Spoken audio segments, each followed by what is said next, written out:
Okay, I'm Jeff Slattery. I'm with Horizon Food Service Equipment.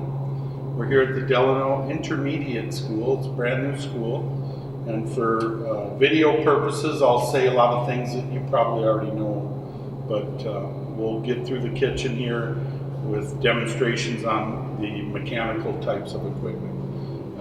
The shelving and stuff like that, we will not demonstrate. We don't really need to. But we'll show you the mechanical items. The first item here will be the heated cabinet, and what I'll do is just go through the basic on-off shutdown procedures. You know the rest. So that's on, and then you have a temperature control up here. It also has a low temp alarm and a temp recall, which whoever manages the kitchen, I ask that you run through all the manuals, at least page through, and just read the basic stuff on how to use the equipment. And then, as always, you can call for questions. The reps are always available to come out and show different pieces of equipment. But if you come closer, I'll show you just how these are adjustable tray slides, so you just set them where you want them, and they're thrown. So everything in here, these can come out and you can clean them. The same with these adjustable brackets, just pop out and you can hand wash them if need be. And it's Dutch doors. The bottom is your water pan. And you also have a drip drain trough. So at the end of the day, it's wipe it out, wipe the door jambs, wipe wherever there's dirt or food. And then once a week you'd want to clean it really thoroughly. I'm not a big fan of Dawn. I don't know if you use Dawn, but you can use any kind of non-chemical cleaner. Just make sure you rinse it off or wipe it off twice. You don't want any chemical to get on food. The biggest thing with Dawn is it discolors stainless because it has such high pH. Yeah, it gets grease out in it. It's unbelievable with grease, right? But you don't want to use toxic chemicals.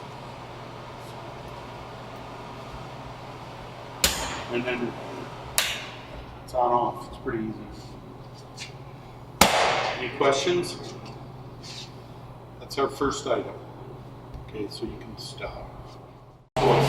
Oh, right. When they built this, I told them 10 inches is the pit. I had a meeting with Steve in his trailer and gave him the drawing. 10 inches is the pit. Here it is on the drawing. They didn't do it 10 inches. They did it at 9 3/4. It's a quarter inches off. And they claimed that that's the way it was on our drawing. Okay, ready? This is the walk-in cooler. You've got a walk-in freezer, walk-in cooler, walk-in cooler. So one is food, one is milk, and dairy. You guys have to figure that out. Melanie, will you pull the door open? I'm just going to show you. If you ever need to come in here and turn off the coil does turn off. On the back side of this, right here is a little on-off switch box. You can see it. So, and there's your thermometer. So you can adjust that. I don't know that you have to, but you can. And I'll have information on how to do that with in the manual. And then it does have alarms. These do have alarms. So if you're to leave the door open for any amount of time and the temperature rises, it'll door alarm. And it's loud. You'll hear it. So just kind of keep your eye on that. When you're taking deliveries, we know you got to leave the door open, right? But then it's going to, all the heat from the product in the cooler, it takes a while for the temperature to go down. So if you can keep the door shut if he's coming back and forth.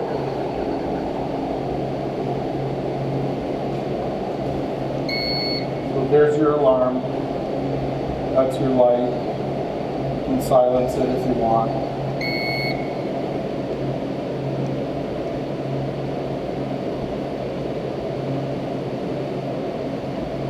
So, and I'll come back out and we'll go through this again, believe it or not. Because you have to. It's repetition.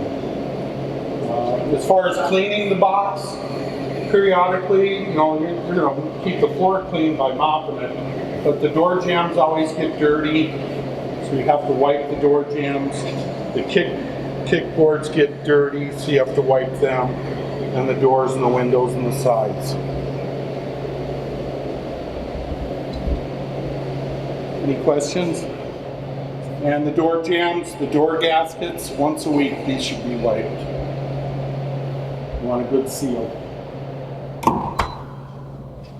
Any questions? Okay, good, Eric. There's two things. I just want to make sure we turn that off. Sorry. You can turn that off. Yeah. How do we turn it off? There's a switch at the The hot top. water? Yep. Okay. Thank you. Okay, the first thing you do when using cooking equipment is do what? Turn the hood on. You have to turn the hood on, and here's the hood on. You got lights, Ooh, there's lights. fans. That's it. That's easy. That is the easy part. And this kicks out a lot of steam, so, and it does capture the Light. smoke and everything, so it's important. Fan. Okay. Okay? What Talk about the hood later. The really cool thing about two units that you have, and they're going to be connected once they're connected, you can bring this panel up and you never have to bend down. Like you can program, you can pull it up. So once we get this going, we can come back out and show you how to do that. But you can actually bring this panel up to work on it. Okay. So that's really nice. Eric, this is Kathy. She's Hi, I'm Kathy Hollander. Hollander. So I'm the rep for the area, and I work with Jeff. He sells you the unit, but I'm the manufacturer rep, basically. Because the manufacturer rep needs help out on the street selling the oven. So I'm here to train you in on it. So a really big piece of this equipment is maintenance, and that's just making sure that you clean this daily. And even though this cabinet looks beautiful and clean, you don't know what this boiler looks like. And there's probably a lot of lime in this area. So these tablets that you're putting in there, there's a blue one that is rectangular. Let's see if you've got here. I don't know what you've got here. One is rectangular, and this drawer is rectangular and blue, so that's super easy. And you just open up the pouch with gloves, because it is plastic, put it in the tray. The red one is round, and that will go in this little basket in here. You guys remember him showing you that the other day?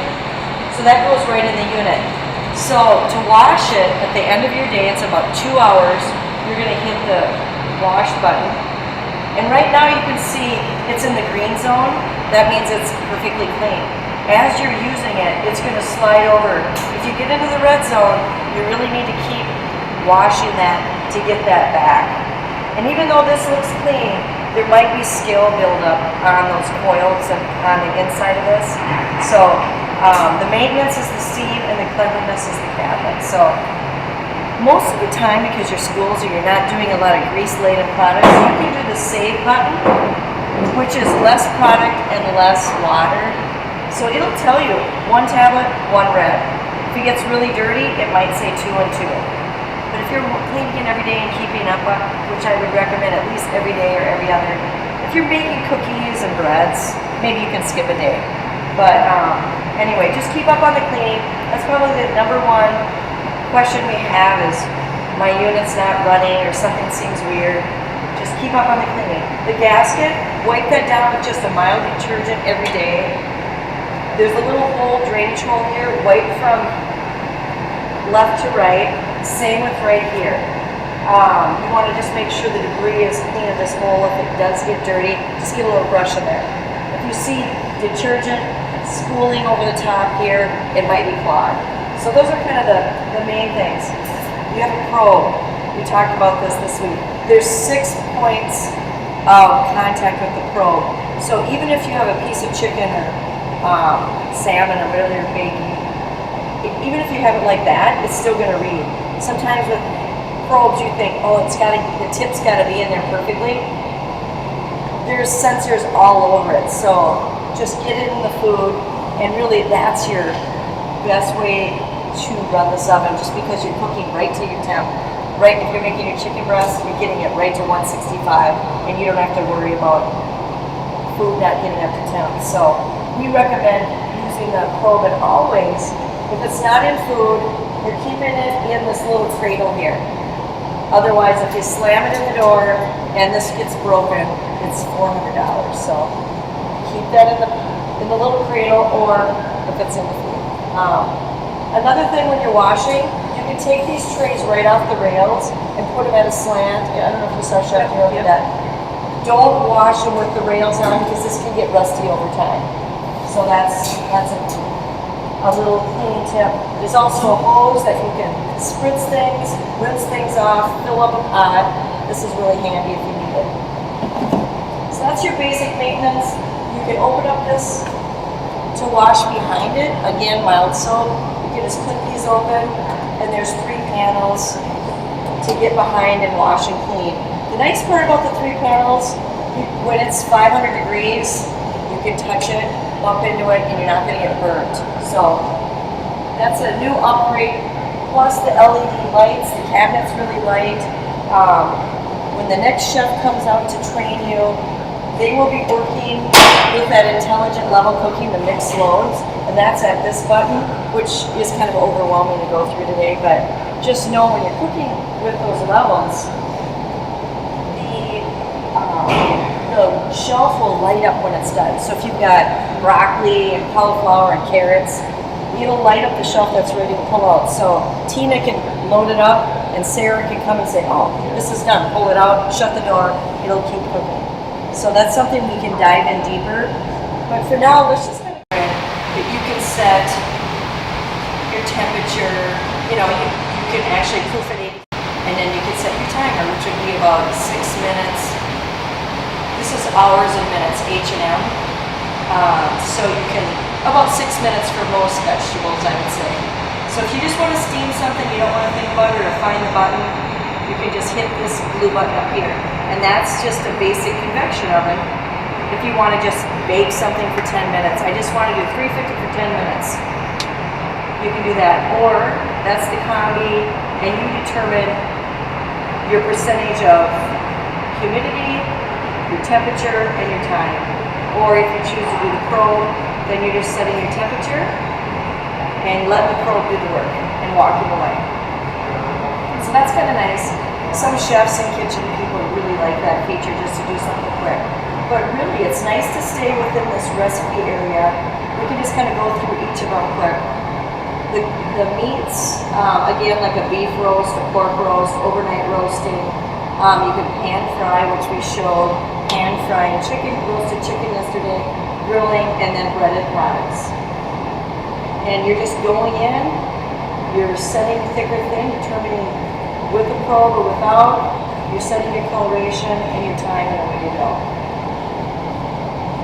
Fish, really the only thing in here you'll be doing is maybe grilling, maybe breaded, maybe poaching if you do salmon.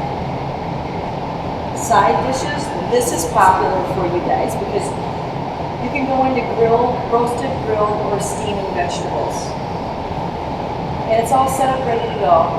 And determining whether you probe or not, and then they've determined 209 is a fairly nice temperature for steaming vegetables. So it's all set up for you. You don't really have to think about the humidity level and all that. So, this is a finishing, which we talked about. If you have taco meat and you're coming in the morning and you want to bring it to temp, take that probe, bury it in the taco meat, set it in the serve container, set that probe at 165, bury the probe, walk away. In 20 to 30 minutes, that's going to be up to temp. Whether you have 6 pans or 1 pan, it'll bring it to 165, which is really nice. So the steam is constantly, fresh steam is going into the cabinet. If you want.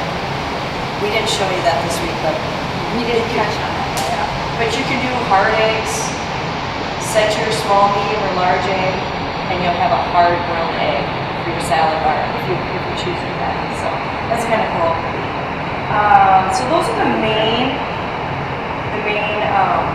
buttons you'll use in this already pre-programmed. This middle button will tell you the top 10 things that you do. So like in a month, you're gonna have your steamed vegetables, your cookies, your pizza. Everything will be right there that you use, which is kind of nice. A quick button, and you can just click it, and there's your recipe. So we could set some of that up today if we had time, or I can come back, or the chef can help you in 4 weeks, whatever you guys choose to do. And this little notepad here is where you save all your recipes. So I don't know if you want me to show you some of that right now. The one thing I think you probably will use a fair amount, this is the bread. Okay, yesterday, remember he said recipe, and let's do that. What's one of your pizzas that you're cooking right now? Probably cheese pizza. Okay, so I'll just do it all caps, because then you know I did this. Pizza, cheese. Is it a triangle or a rectangle? Ours is a triangle, right? Okay. Or the round. Want to do round? Or we Which one do you want to do? do? We'll do the triangle first. Okay, I'll shoot this one. We'll just do a triangle. Okay, so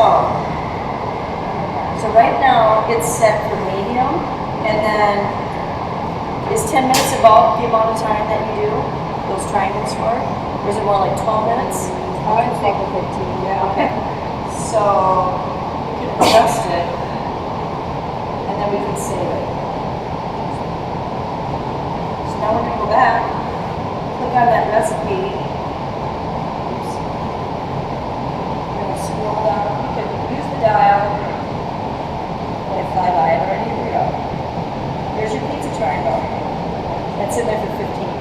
So it was just a matter of clicking on that button once you had it typed in, and then you save it. So that's how easy it is to set up your recipe, so that everybody's cooking those triangles the same. And nobody has to think about, oh, how many minutes did Tina do that for? Whether it's 1 pan or 6 pans. And the nice part too with these 2 units, you could be steaming vegetables and baking pizza. You could be making French fries and roasting vegetables. You can't do the same application in the cabinet, although you can do the mixed loads, like you can bake different things or roast different things, but one application per cabinet. So, I know I'm kind of breezing through by everything so quickly, but, and then just know too, no matter what screen you're on, this little question mark is really handy. It tells you everything you can do. Even if you want to go into the plated meals and you want to do dehydration, and you're like, what does that mean? It'll tell you all the things you can dehydrate and how long, and just ideas. Just know that that little question mark is there. It's almost like the whole manual for this unit is on that question mark, and it's already set up with pictures and diagrams and charts, and so that's really handy for you guys when you're stumped. T1 and T down and T up is temp up and temping down. Because if you're steaming and then you want to go back to baking at 400, you got to get that temperature back up. If the arrow is straight across, then it's just ready to go. The cabinet's just holding its temp, ready for the next application. The fan speed, you can always adjust that up or down. There's schools that are like, oh my gosh, my pepperonis are flying off my pizza. Bring the fan speed down if you have your pepperonis flying off. Because this can get up to 70 miles an hour. Yeah. So just adjust that fan speed down if you need to. And I think I talked about it. We talked about the proofing. If you've got little bread rolls, there's a proofing button. So when you click on that, it's going to flash red. Every bar that you see, 1, 2, 3, 15, 30, and 45. And then you can click it there or press on it. And now it's at 45 minutes for proofing, and then it'll start the 16-minute bake time. So you can go from proofing to baking. You don't have to go move things around. And the cookies, you're not rotating pans and moving pans because of hot or brown and light cookies. knees, everything will cook really nice and evenly. So it really will make your food taste better. Litchfield schools that went out there, they were only using it for steam. And then when I started showing them all their products, the chicken nuggets, the everything, the pizzas, the french fries, they're like, the food tastes better. So just trust that it's going to do its job, because it really will make your food taste better. You're not going to be drying things out. You're not going to overcook things. Using that probe will help you. Hot dogs, they won't split. Yeah, once you get it dialed into how long, and just know too, you can take about 25% time off. So if you're making cookies for 15 minutes, you can back it up to 12 minutes. So I would start a little bit shy of your true time because of the steam and the convection together, it's just really increasing that cook time. It's speeding it up because of the intensity of that steam in the cabinet. So I have a question on that. So say we do the pizza and we put it in for 15 minutes, but they actually take like 10. Can we go in and adjust that? yep. So Yep. When we saved it? Yep. So if we go in there, and we go here, so So just click okay, and yep, then save again. yep, and then just save it again. So I'll save it at 12. Okay. So now it's saved. Oh, we didn't save it. Okay, so you got to hit that. Now I'll go back. There. Yeah, you have to hit the little notepad. So, but yeah, you can always adjust it, which is So really then I know nice. you said things take or aren't as long as we would normally do them. So You could just I would start with take 25% off the time. So that will help. And then you can always adjust it and fine tune it. So there'll be a little fine tuning at first, but you're gonna love using it. You really will. It'll be so much fun. You'll embrace the technology. What can we cook today? Yeah, it is fun. And like I said, it just your food's gonna taste better and you're just gonna have more success in it. The two cabinets are gonna really allow a lot of variation, so and you still have your other pieces of equipment that are awesome and great. So like we were saying, you do have steamers there. If you focus on your veggies there, then focus on your pizzas and your chicken nuggets and your french fries for these cabinets or your overnight roasting. So you'll get your rhythm and the chef can help you with that. But any other questions? I need to wrap it up, I guess, so. But call me, you've got my phone number, I can give you another card. Yeah, she's readily available. I live in AP, I'm all over the city, I can stop out anytime. Rationale probably has the best customer service for equipment in the industry. And I'm happy to stop out. I'm driving by here. I can swing in. You know what I mean? If you just are stumped with something, because you're going to have questions as you start using it. And also have a notepad, write down questions you have as you're using it. Because I'm thinking, do you want that chef to come in the next month? Or you want the chef to come before school starts? Before school starts. Or maybe a week or two after. maybe a week after school. I know Kind of how get you into it. But that screen pulls up, and they can practice and go through questions there. And you can call the And chef online. And there's a chef Right slide. on your phone. Do you want the accessories catalogs or any kind of catalogs? Real basic. All this, you have everything here is gas-fired equipment. So you can go ahead and start. For Eric. Got it. Everything here is gas-fired equipment. So back behind all the equipment, before you use the equipment, of course, you'll turn the hood on. You'll make sure the wheels are locked. So the wheels aren't locked on this. Just so I can climb back here. But you have water filters on the water used equipment, which is the combi oven, the steamer, and each compartment of combi oven and steamer has its own water filter, which is a 3M filter with a little secondary filter.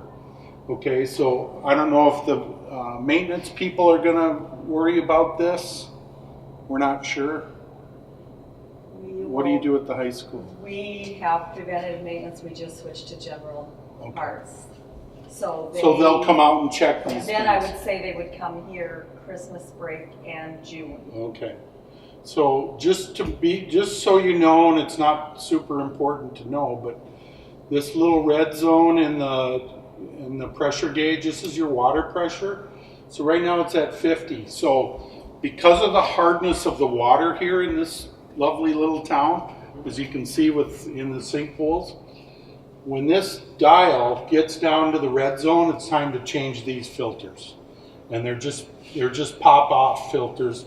You turn the water off like that, and these just pop right out. Like that. So it'd probably be good to have some backup. I would have Jeff do it. Yeah. Some backup filters all the time. Now, you have backup filters that came with sitting on that shelf. Okay. Thank you. If I in the robot, there, or yeah. And then you turn the water back on. Okay. Also behind here you have gas, 48-inch gas hoses. They're quick disconnect hoses. So if for some reason something happened where something spilled and it went everywhere, and that can happen, we know that. These are all on quick disconnects, okay? So I just unhooked one. Just a little quick disconnect.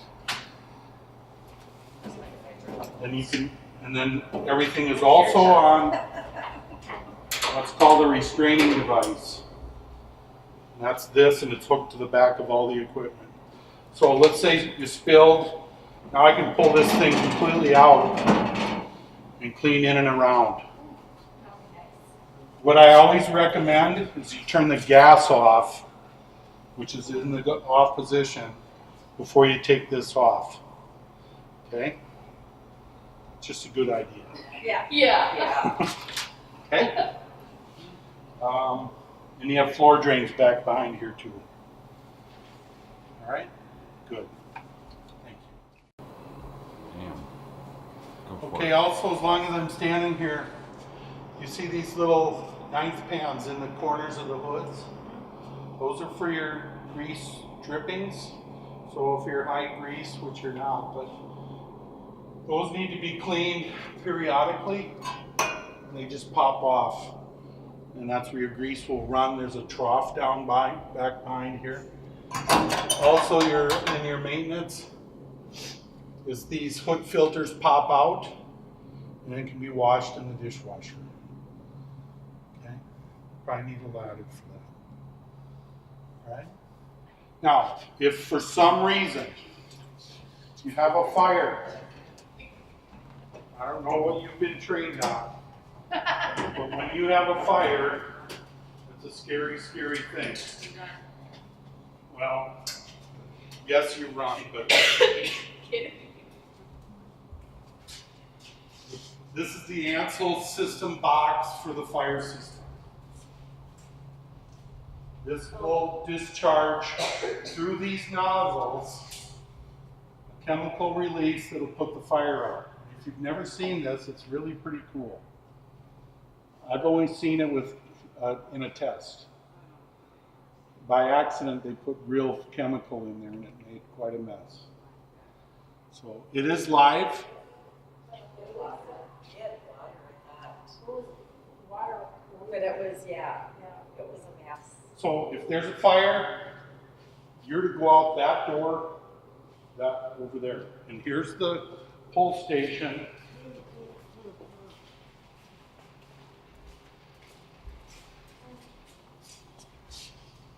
Who wants to pull it?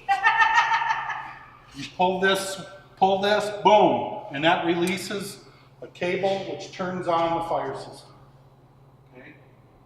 So everyone, when you go out, you can go anywhere you want, but somebody has to go and pull the thing. Okay? Now, you're also,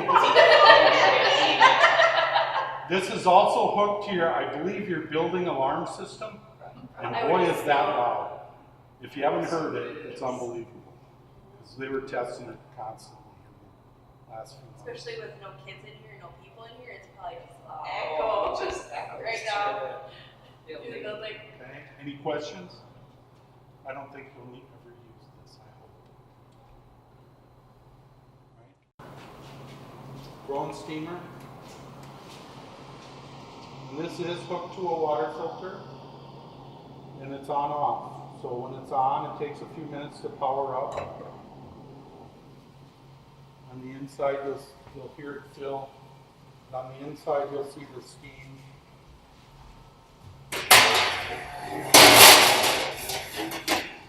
Filling into that reservoir. So it'll heat up and you'll have steam effect. Okay. Has a manual timer so you can time cook and or you kind of know what you're doing. And vegetables take 15 minutes or less in most cases. But it's a convection style steam, so it's just it'll fill the cavity with steam. For cleaning purposes, these pop out, this pops out. At the end of the day, you'll hit off, and it'll drain the cavity, and you hand wipe it clean. Hand wipe the door jambs, make sure it's in the off position. With the combi ovens, with the convection ovens, I don't know what you tell your people, but I say just leave the doors open, just crack, leave the crack open. You want air to kind of dry that stuff up. You don't want any, let's say if it's a weekend, you don't want that moisture to be in there all weekend because it'll cause mold.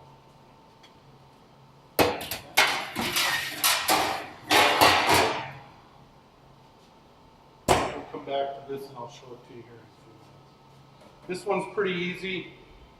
This is just a 2-burner hot plate. Pilot lights are right here. When the gas is on, you can light the pilot lights.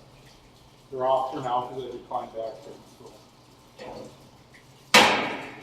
It has a little drip tray.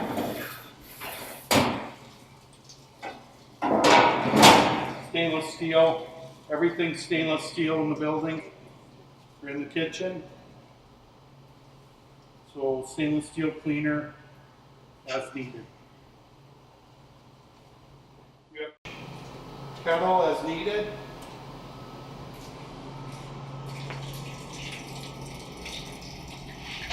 If you're trying to hold your water, you want to turn your valve off. And this is pretty simple. Both of them are almost identical. This one has an on with an adjustable control. This one has an on and adjustable control. So they're almost the same. They're both gas powered, so you can hear this one lighting.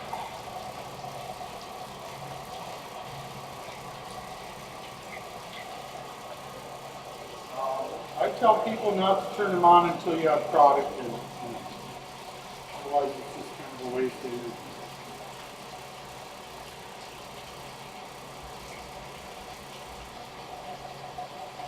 Biggest thing you have to remember to do, and I'm very guilty of this, is swing the fire. Why, have you done it? I haven't. We've had ours replaced Several at the times. kitchen. Yeah. Why is the kettle not going all the way up? This hasn't been on in a while, that's why you heard it. Oh, okay. Yeah. It makes a little noise. This one will show the heat coming on, this one doesn't. Two different companies, very similar. So they're steam jacketed kettles. This is going to get hot. This is going to get hot. The whole thing's going to get hot. The console will not get hot. So be careful when you're using these because you can get burned really easily. When you're tilting it, always keep the lid on. No, excuse me. The lid comes off when you're tilting on this one.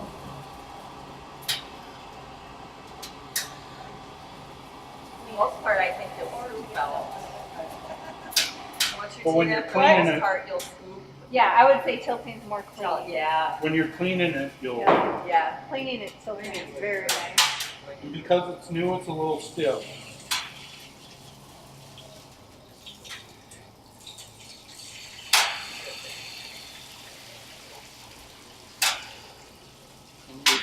Easy to reach though, compared to their 60 at the other school. There's, back behind here, there's kettle attachments, or kettle brushes, the paddle, brush, wire whip, Oh, ladle. and brush. Oh. Okay. I can set them there to get them out of the way. You can put them wherever you want.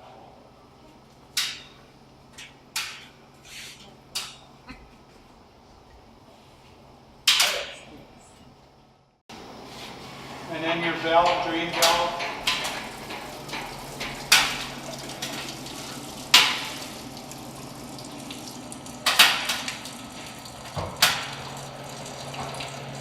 For that. This one.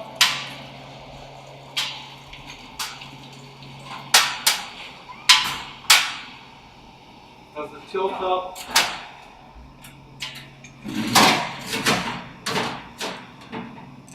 Drain station. So when you tilt it, you can drain it into that pan. And that goes back behind into the floor drain.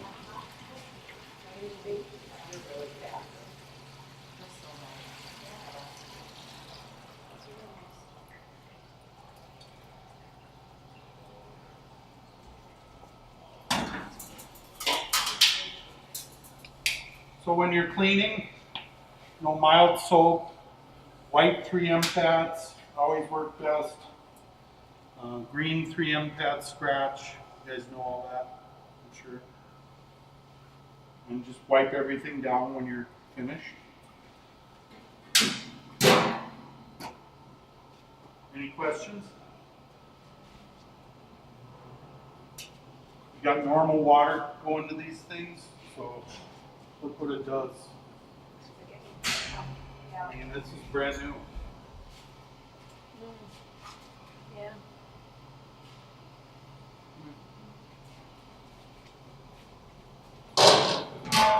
Okay?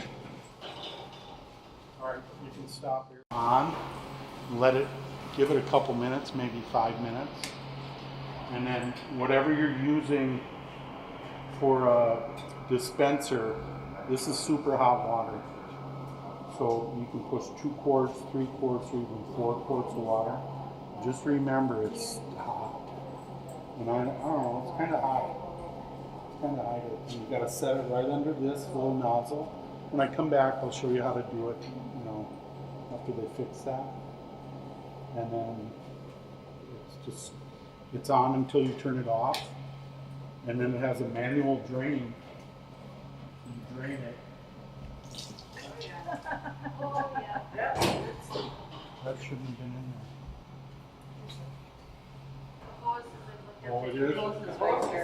Yeah. No, I'll drain it after we're done. Yeah. So I don't know where we're gonna put that. Yeah, maybe to the. It should be all right. There's some heat strips around the side of this that specifically deal with like the condensation that comes out of the refrigerator sweat sometimes. There's a heat strip around here that this control panel can kind of control to turn on and turn off. It's factory set, so you shouldn't have to worry about it. But in the dead of summer, if it starts, if there's a lot of doors open or a lot of humidity getting in here, sometimes we'll ramp that up a little bit to turn on a little bit faster, just so it kind of takes care of that. But I don't think by September you guys should be okay. Should be a small student. Yeah, exactly. I suppose you can still get a little warm, and Yeah. it just kind of depends on how much ambient outside air is getting in here versus. I mean, the AC usually takes care of that pretty well, so it's not an issue. I mean, there's really not much to it. You don't really have to mess with this too much. It's all factory set to do what it's supposed to do. It looks like it's holding temp just fine. There's keys to lock the doors in case you need to lock the doors. In the event that you need more shelving for some reason, you can get back a hold of Jeff and he can order you some more shelving, but it comes standard with typically plenty, depending on what you're going to put in there. So we probably end up taking one out or moving some around, depending on what kind of boxes you're putting in there. Any questions? I mean, it's a refrigerator. It's got 2 doors that'll keep your food cool, right? So, hot box and a convection oven, and there's a hot box with a fan, right? So that's basically what you're doing.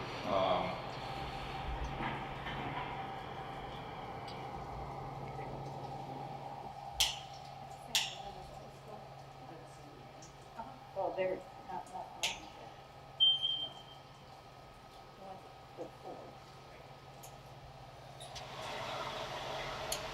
Have you had GP out or somebody to do it? I've run them probably 3-4 hours. Oh, you did? Burn it? Yeah, Okay. Not my first rodeo. I just didn't know if I had to go through the burning down process. Have you worked an oven like this before? So not a lot, right? You got a time and a temp button. Your dial's going to control that. You have a heat indicator light, which means the burners are on. We're heating up. Once it gets up to temp, that light's going to go off. The burners are going to shut down. You have fan high and low, light on and off. Cook and cool down. Basically, what that's going to do is turn that fan off, or reverse the fan and blow the air out in the event that you need to get the oven cooled down quickly. Sounds like Jeff already took care of burning the ovens out for you. Typically, they'll put a bunch of packing oil and stuff like that just to avoid any corrosion during storage and shipping and that kind of thing. I'll generally tell you to run them for about an hour on 350 to just try to get rid of that oil. Other than that, it should be good to go. They look good. They should perform well. Zephyr is a good oven. Get a nice long warranty with it. School warranty with Zephyr, so good. Questions about how to run the convection ovens? You need to know about those electronic timer.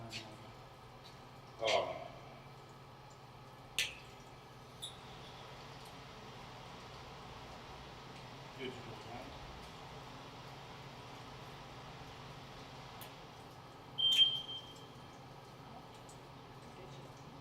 Digital. You hit the temp. You hit the temp. You can set the temperature, and then if you want to find out, how far through the warming process or what our actual temperature inside of the box is, you just hit the temperature again. Currently at 73. On our way to 350. We have a hold feature on here, so you can hold similar to your FWA hot boxes. You can set that whole temperature here, so if you're done cooking for the day, and you want to use these for hot rolling instead of cooking, you can do that too. We'll go down to 150. Does it go from cook to whole? It won't. No, you have to have it manual.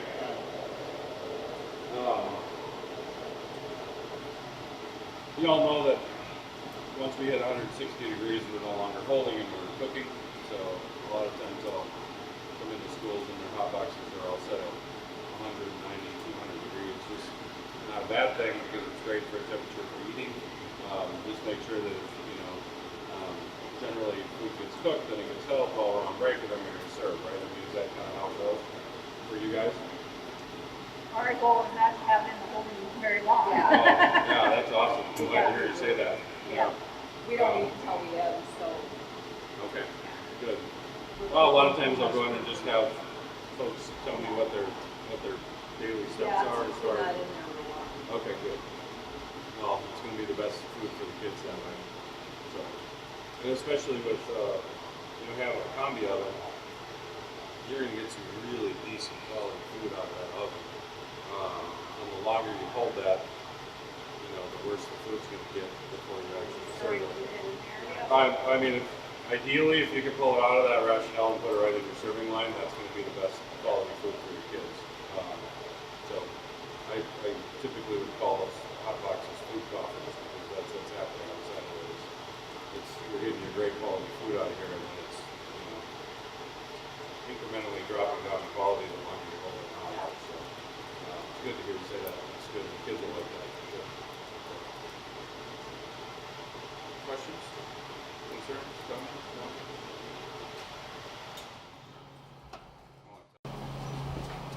Food processor of any kind? I used it a little bit in this. Did you? Yeah. Fair enough. I guess tell me what you're going to do with it, and then I'll kind of gear my presentation around that. I think mainly dicing, right? Like I a would dice think slice. slicing, dicing. Yeah. I've always wanted one at the other school, so I figured I could get one here. Well, So she figures if I don't we have use a it, salad she's bar. gonna take We it. have a salad bar there. She's gonna do like a mini salad bar here. Well, unfortunately, I don't think you're going to be doing any dicing with this one. Kids eat salad? It's Yeah. not. Love it. Yes. Yeah. It's not a dicing unit. It will slice and grate and make hummus. You guys have a hummus program yet? We don't. Been working with a lot of schools around Minnesota, and they're kind of grabbing hold of this farm to school program, and it's been great for grants for getting. This is a great machine, but they make some bigger machines that will get you into the dicing world instead of this little bowl that has a 7-quart stainless steel bowl on it. That basically you can dump a full number 10 can of garbanzo beans, black beans, red beans, whatever you're going to do your hummus out of, and then you can, do larger batches pretty nicely. So if you guys ever want to take a look at that unit, let me know. I can bring that out. I have one that I travel with and do a bunch of demos. White Bear Lake just bought some. Robbinsdale's on it. Fridley's got that program going on. Hutchinson's just ordered it for next year. So I've worked with enough schools and I know exactly what their systems are as far as the product that they have coming in, what they want to do with it, what their goals are for the kids, and I have packages all put together ready to go. Super simple. Yeah, I will. So this is a great machine. It's just kind of the entry level Roboku versus when you really want to start to get into production for, if you want to start that hummus program up, the kids eat it here, as far as you know. I mean, have you ever had it? We have tried it. It wasn't a huge hit. We don't do much a la carte. Okay. So And this is what, 7, 8, 9, 6, 7, this 8? building is the 4-6. 4 through 6? Yeah. Okay. Well, there, I mean, my 10-year-old My son Dig- loves it. digs He's hummus. 11. Yeah. and My I- grandson loves it. And Yeah. not to get too far off track, but so I will come in and walk you through the programs. If you buy the machines, you get me with it, and so we'll come in and we'll discuss, what the vegetables you want to slice, dice, whatever. Get your whole program up and running. Teach you how to do the base hummus, and then we'll go through. You have like a base hummus production day where you can put 2, 4, 6 quart containers in a freezer and walk in, pull those back out and flavor them however you want to flavor them. Winona High School, I don't know if you know Jennifer Walters down there. They really have been going crazy with it. And we did a Reese's peanut butter cup hummus, so for a dip for their sliced apples that the kids really liked. And we just sat down there for a day and started throwing things in the bowl and started mixing it up. It was fun. We do a lot of pico, so that's a kind of part of it. Pico would be perfect. We do a ton of that up at the other school, but And that's nice too, when you get into the larger machine, you literally start with the soft stuff and you never shut it off. I mean, you continuously feed the cilantro, the jalapenos, the tomatoes, chase it all with the onions. You can put the lime juice right through there.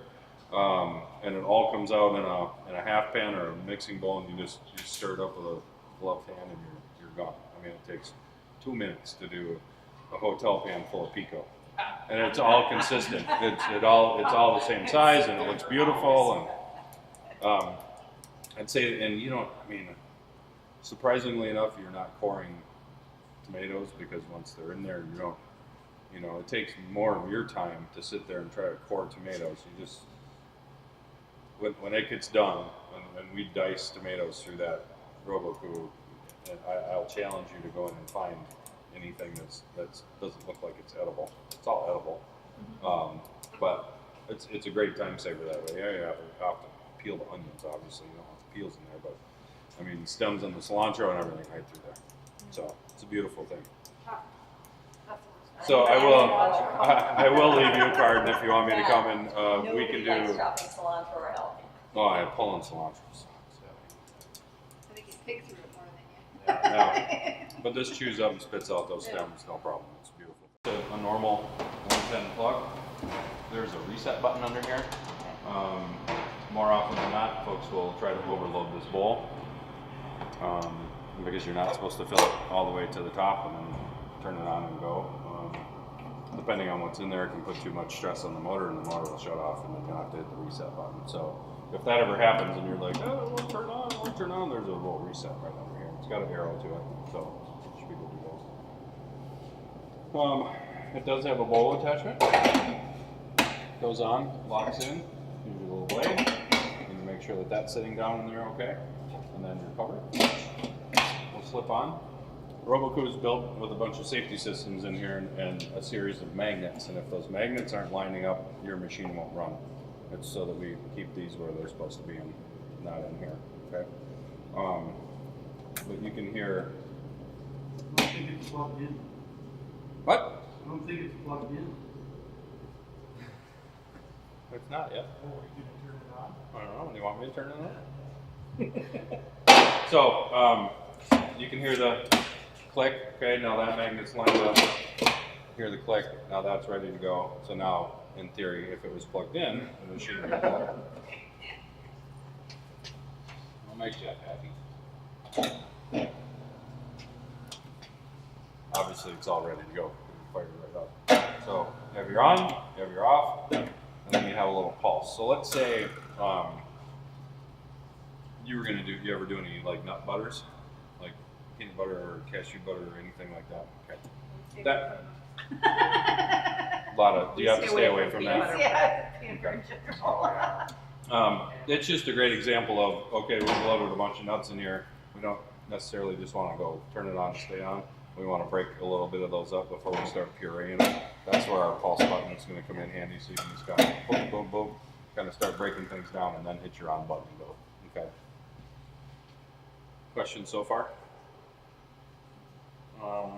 Blades are sharp, so just be careful. Most accidents on Robokus will happen during the cleaning process, so just be aware of that. No dishwasher. 3-comp sink only, okay?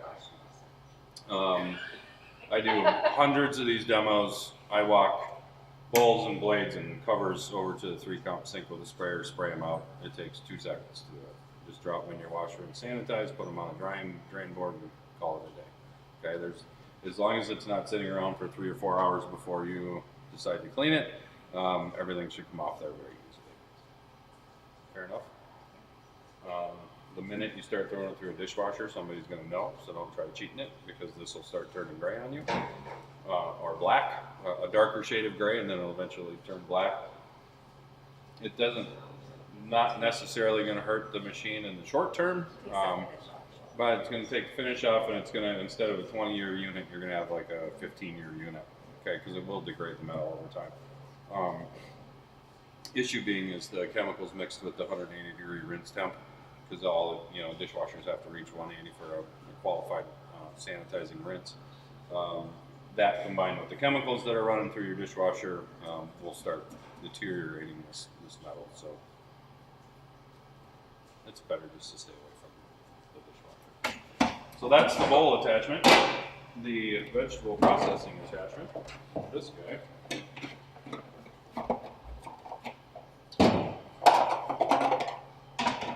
Goes on in a similar fashion. Generally. Okay, that's going to lock on. Very similar to the way the bowl is. Discharge plate, very important function. It won't spit anything out this chute without the discharge plate in there. Okay, and the blades won't fit very well. So don't lose this. It's got a flat edge to it. the same as the shaft inside of here, so just make sure that it's sunk down all the way. This is what's going to spin while we're slicing to shoot everything out into our vessel that we're containing our whatever product in.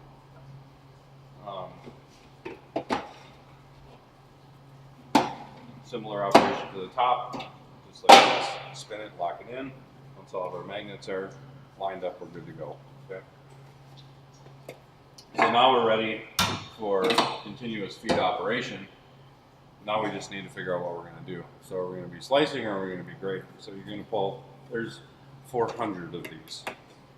So if you don't have the ones that you want or doing what you need to do in here, I can bring a dish chart out with me next time when we come and do the 602 demo, the grown-up version of this. And I can kind of go through all of those different, I mean, they go up in 1/8 increments. So you're slicing, you can go all the way from 0.08 millimeters all the way up to 20 millimeters and anything in between. So there's a gang load of different stuff you can do with it. Same with the graders. You do fresh coleslaw? Have you? We do, we buy cabbage.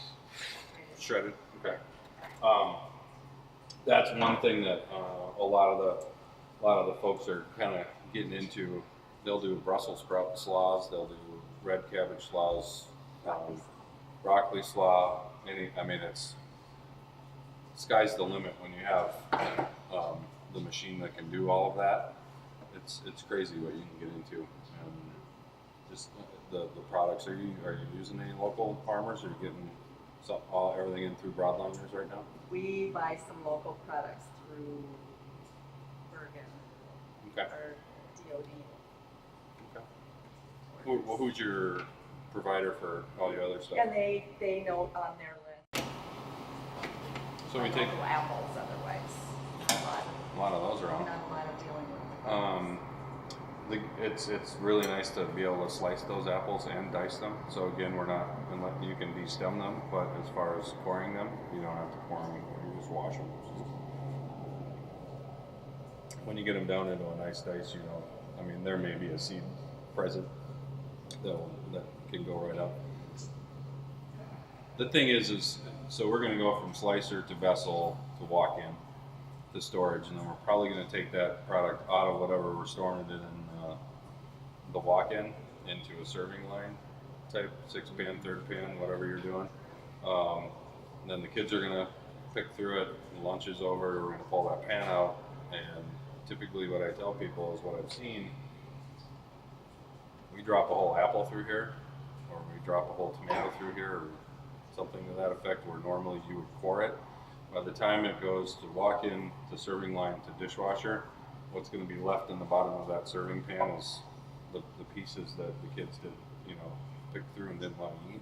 So instead of standing over a counter and coring things, you're basically going to shoot it through here, run it through its process, and the next time you're going to see any of that stuff is when the dishwasher is dumping it out into the trash receptacle before it goes through the dishwasher. So let's get, free up that time to do something else, and just pop it right through the little coop. Again, we have a flat side, so those are always going to line up with the shafts. This is a grater, so in the event you're gonna grate some cabbage or grate some carrots, it's good for grating carrots, which is also great for salad bars. Slicing cucumbers, slicing tomatoes. I guess I don't know exactly what your game plan is for your slicing peppers, that kind of thing. I think these are the only two discs you have here. So you have a number 4 slicer, which is absolutely perfect for slicing cucumbers, slicing tomatoes, slicing onions, that kind of thing. This is exactly what's on the spec that all the schools are getting, is the 4mm slicer. So this is exactly what you want for that slicing. So it's your work. You don't have food here, do you? Is there any food here? No. Same way. So when we're done grating, pull the top off, pull the grater off, put the slicer on. Sharp, okay? It's a pretty decent cutting blade. So just be respectful of it, just like you would a chef knife or whatever. Pop that right on there. Close those. This is gonna run, depending on what you're doing, works pretty well for melons too. If you serve melons with the rind on it, like cantaloupe, honeydew, pineapple, anything like that, clean them top to bottom. Take the tops off, cut them in half, scoop out the seeds. That will fit right in here. Okay, so your full half of cantaloupe, full half of cord pineapple, full half of whatever. Just slide it right down in here, and it'll slice those right up. So, yeah. Sometime when we have more time, I'll come back out. I'll bring the big machine, get some food in here. If you don't have it, I'll bring it. And I can kind of run you through. We can do picos, we can do sliced fruit, we can do diced, everything. So let me know when you want to get that set up. I'll take care of that. Coming away. Yep. I would suggest whichever feeder hole you're not using, keep the cover on it. It's going to keep the mess down. Questions? Good.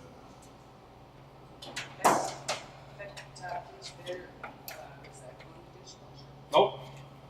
Nothing Roku should go through the dishwasher. This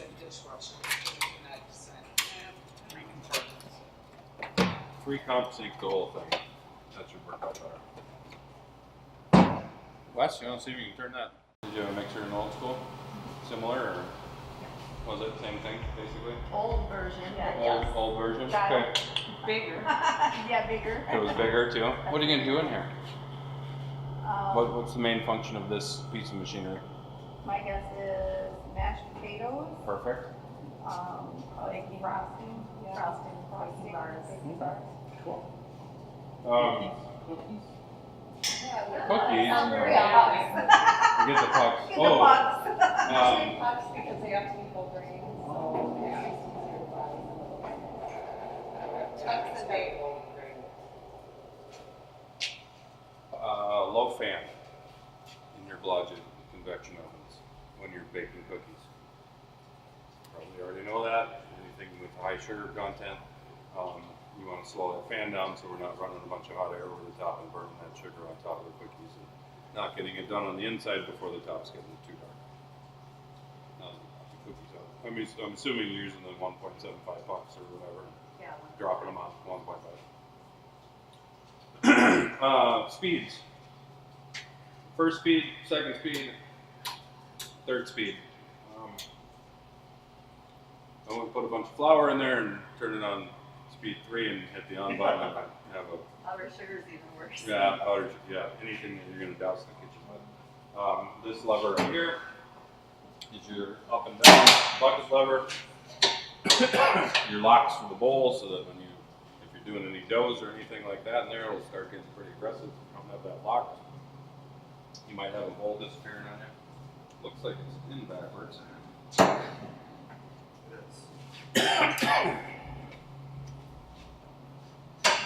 not. We did that for trick then. I'll try. I was doing that with the RoboCoo and not being polite. So you want to make sure that you have the knob facing in because again, that hole will start rocking on you if you don't have that in there. Will not run until your guard's closed. If you're doing, like your mashed potatoes, put your starch in there and your dry seasonings, and then once you start getting mixed up, then you can add your milk or whatever you're doing for consistency that you're going after. Heavy cream. What do you use for Water. water? You can't use dairy in them? Hot water. There's dairy in the mashed potato mix. Oh, I got you. Okay. So you're not doing like peeled russets or something? I want to look into that. It might be. Yeah. No. No? You got a beautiful steamer. Yes, we do. Yes.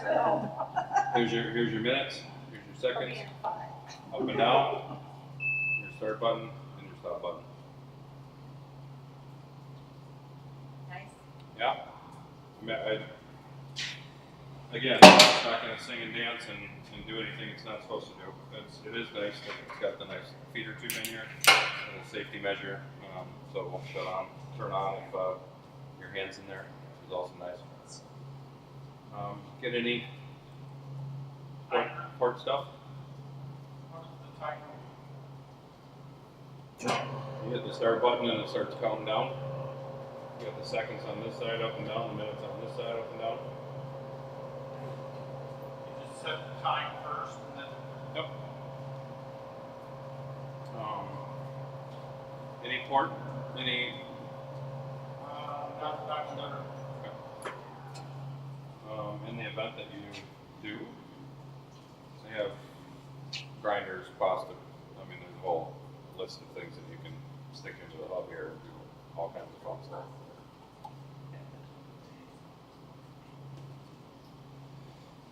That's about it. Questions? And white clean. Hand wipe clean. Yeah, don't garden hose it. Bolt can go in the 3 compartment sink. Bolt can go 3 comp. Attachments in the 3 compartments. Attachments. Both can't go in the dishwasher. Again, it's just one of those. I know. I never- At it can, high school, they but- always bring it to me, so that's why I'm asking. And you are three comp sink person? No, I'm in the dish. Oh, okay, gotcha. Yeah, just as easy to run it through there. I mean, I've ran them I'm through the not dishwasher. assuming I have to do the pots and pans also, the way it's set up, correct, Tina? That's 3 compartments. Yeah. Like, I mean, we have different rooms at the high school, but here it's all one room, so I'm assuming I have to do both. So, I'm just asking that question. Where do you want it washed? In the big sink or in the dishwasher? Probably in the, it depends on how much you want to lug it around. It's from wash, rinse, to sanitize, or you spray it out, turn it upside down on a dish rack and run it through. It's not going to look as pretty as it does today if you continually run it through the dishwasher. That gets too hot. Yeah, if you want it bright and shiny like that for a while, I'd 3 comp sink it if you're not real worried about it. It's going to take a long time to heat through that gauge of stainless. So it's not like the Robo Glue that's going to deteriorate quickly. We ran them through the dishwasher. I was the chef at Little Six Casino for years. We don't throw them all through the dishwasher. Yep. Here's all your attachments. Oh, you have all You got there a they bowl, are. you got a whip, you got a paddle, hook. Dual hook. And you're doing dual hook. The other one. This one? Yeah, This is the bowl scraper. okay. So that's there's some screws on the back side of this guy right here that this attaches to, and will continually rotate around the bowl to continually scrape the bowl the entire time. So might be a good idea for your frosting, maybe, for your new frosting.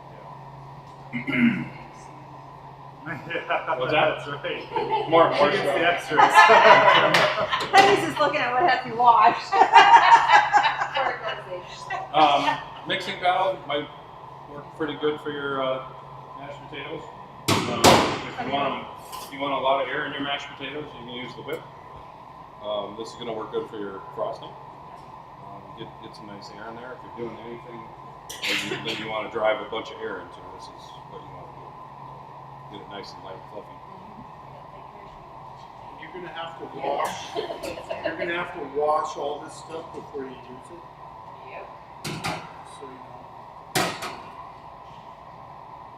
Alright, thank you. How soon before you're back in? Continuous steam, or you can time so you know you can put something in there for a minute, and it'll alarm. So if you're time cooking, you have to let this thing warm up. It takes 10-15 minutes to warm up. I just want to hear the buzzer. And once again, this is a convection style. It has a reservoir, so it's atmospheric, not convection. I shouldn't say that. But it does steam fairly well. If you're doing any kind of vegetables, you're going to use a perforating pan. You really don't need solid pans at all in a steamer. No only time you do that if you're for some reason doing maybe soup, which I don't know that you would do. Anyway, when you check the steam, just crack the door. Let that residual steam flow off. Don't whip the door open or you'll get scalded. These just pop out. You can run cleaner down there if need be. And then just go back into the drain. And then wipe everything down at the end of the day. The cold is cold. Those just pop open. And you have adjustable. So if you're doing smaller pans, half pans, if you're doing third pans, just get your pan adapters and run them across as need be. Right now it's set up for full pans. This also has a drain.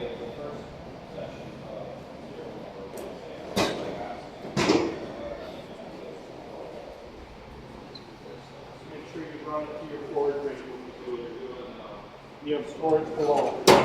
There's keys in all these, for all these in the manual. We always set a big set of keys. You have walk-in keys, you have keys to this. I think the reach-in, you have keys on.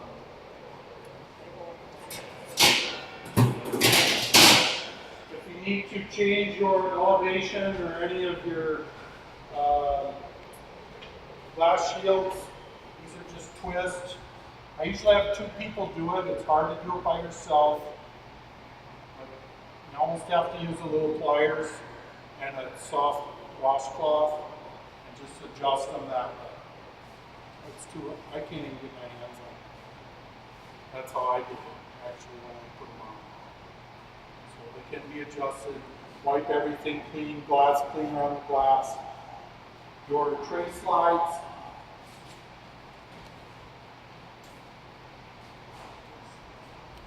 Go up and down as needed. Just lift up and in place. Everything's mobile, so you can wipe and mop and do whatever you want to do. You need to have it. That's so you can set your tray and then grab a milk. Oh. Kind of nice.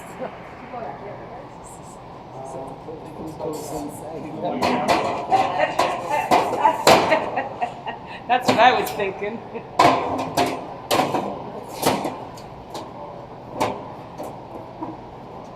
It almost has to go In the door.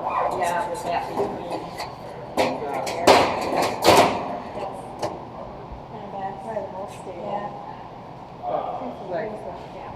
I know, but And then end of the day, wipe everything down. You're familiar with that trick. easy clean up there. Make sure you wipe the door jambs because that seems to be where all the dirt will hide and go. And close her up. That too has a key.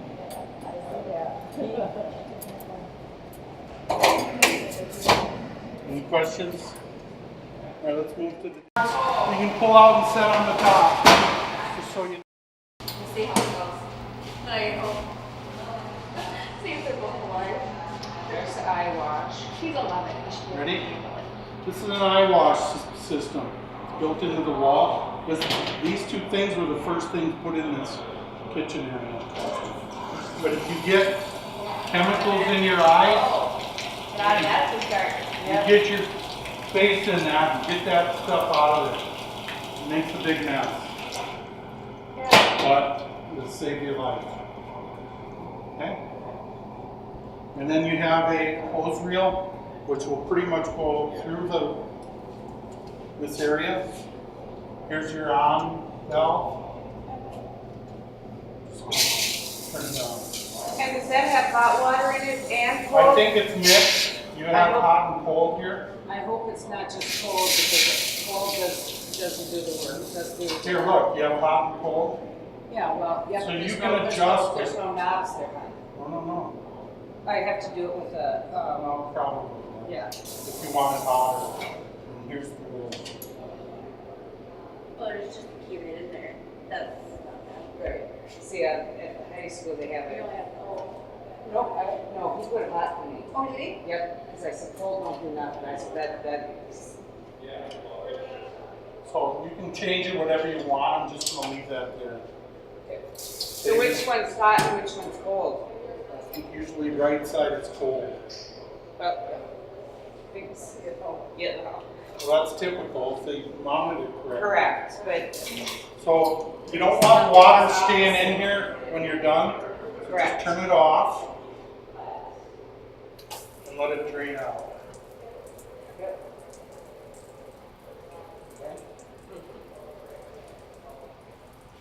And there's another key for that.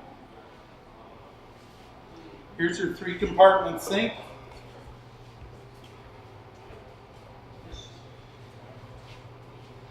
We have 3 disposers. One on the prep sink, one here, and one on the dirty dish table. What I tell people always is to run water through it.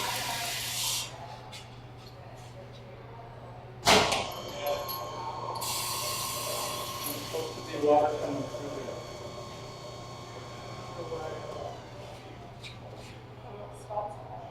That's 'cause the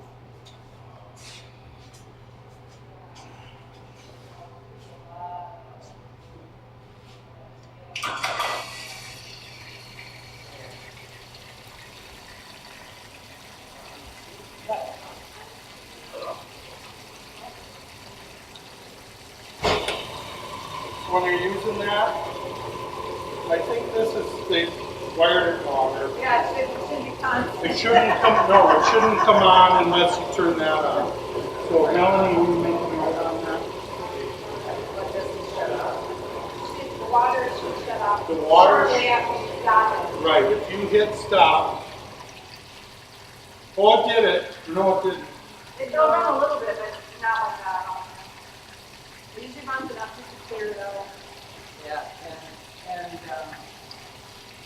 gonna say the one in the, it doesn't have that at all. That one? No. And you could just look at one place. You'll always- Now, I'm real nervous. I don't like disposers, but Oh, you don't? and they serve a purpose. They really Oh, I do. love them. The biggest thing about disposers is don't put any utensils around the disposer because it'll chew them up. So if you look in there, Or wash that's your disposer. Yep. Yep. So That's just the be careful when disposer. you're cleaning in and around the edge. You know, you want to not stick your hand in there. It's very dangerous. It does have a reverse, so it's stop, start, reverse. Try not to put giant pieces of anything down there because it'll take forever to chew them up. Any questions?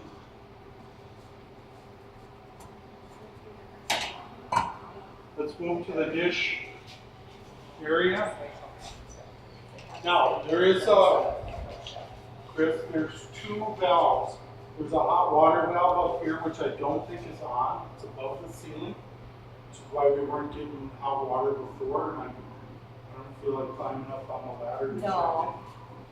But I think that's where it is, and that's why it wouldn't get to 150. And there's also 2 valves in next to the water heater in the boiler room. So when you go through stuff with your maintenance people, those are the ones to check, and or those can be turned off. But basically, you know, we're gonna follow this. When you scrap dishes, you know how to scrap dishes.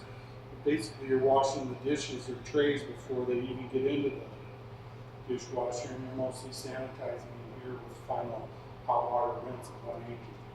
But basically, you turn this to on. That's your on-off switch. It takes a few minutes to power up. It will not show you your final rinse until you run a couple racks through it, and then it'll show you the final rinse. So,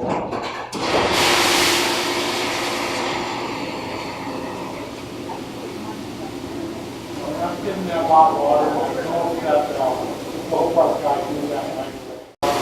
Somebody came by and turned that on. Pretty sure. We'll have to, yeah, so we're not waiting before the full start anyway. And the whole guy will come back out and go through it again so everybody's good. Just for general purpose. Yeah, good. So where This does is a 44-inch machine.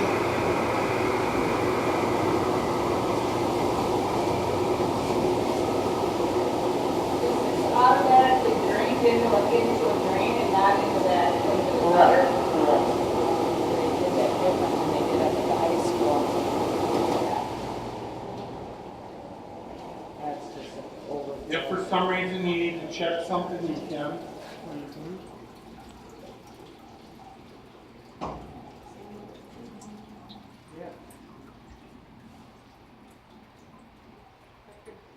What I wanted to show you, so end of the day, you pull the drain. Yep.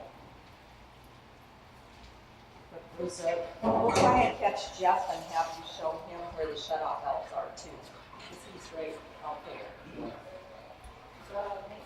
Oh. These are your wash arms, you have top and bottom. I'll show you this one. It needs to come off, It's just like they want to put the high school. probably. Yeah. But you can see, what happens with food is it goes everywhere, and you know that.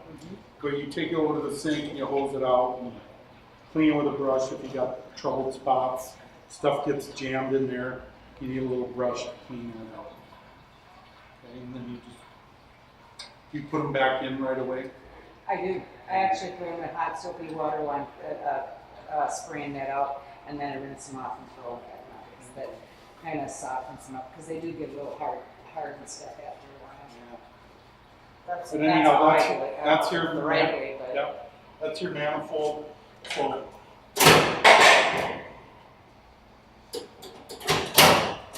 that's draining. Then you got a scrap tray. Yep.